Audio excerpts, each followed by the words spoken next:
morning and welcome back to Inspired by Nature. I hope you've enjoyed your storytelling week. To finish our week, I thought I'd read a nice story to you. This is a great story to read in the woods, and it's Stanley's Stick by John Hegley. Once I've finished the story, why don't you go out exploring, looking into the woods or around your gardens to find the most unusual sticks you can find. Stanley's Stick. Stanley stands in Stockport Station with his stick. Stanley always carries his stick with him. Stanley's stick was once part of something tall and grand, and it will never return. But it can still be a stick as best as it can. Stanley has a lot of stick activity, like pretending the stick is a whistle or a banana that is quite straight. You don't have to be great to be great. Like pretending the stick is a match to catch the world aflame. There is a game after sticky game. Look, it's a dinosaur. That isn't extinct, it's a Stickosaurus. Stanley has tried out some names for his stick, like Starry and Moon, but those names were all the wrong shape. For a while he liked Stirry, but that is better for a spoon. Stanley's stick is good for writing in the sand, in languages only Stanley can understand.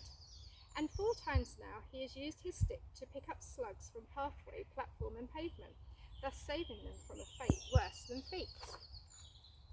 Stanley's friend Bertie has some string, and sometimes they tie the string at the stick's end and pretend to go fishing. Because the fish are pretend, no fish get hurt, said Bertie. So here is Stanley standing on the station, taking his stick for a short stay at the side of the sea with his mum and dad. The train pulls in. Down at the sea, Stanley goes down to the side of the tide. His folks take stock of Stanley standing in the sand, stick in hand. What is he doing? Maybe the boy thinks it's time for the stick to be taken for someone else to enjoy. Stanley hurls his stick into the wide tide.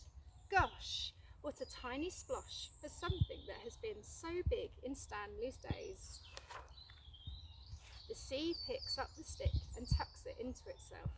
Stanley is stickless. The next morning, back at their spot on the beach, the tide is out. Stanley treads towards the spreading sea.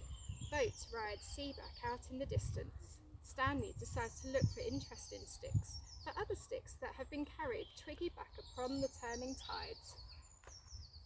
Soon, he stumbles across a stick alone upon the shore. It's quite different from the stick he had before. It is wonky. The stick is an unusual saxophone. Stanley thinks of home and begins to blurt out a tune for Bernie. Now Stanley stares at the sea through his stick's telescope. It is wonky. And this stick Stanley knows the name of.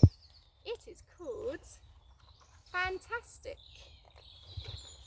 Stanley's Fantastic.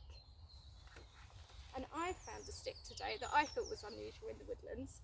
It could either be Stanley's saxophone that he's used in the story, or maybe it could be a dragon, my own special little dragon, or it could be an S shape for Stanley. I hope you enjoy looking for your sticks today. Have fun.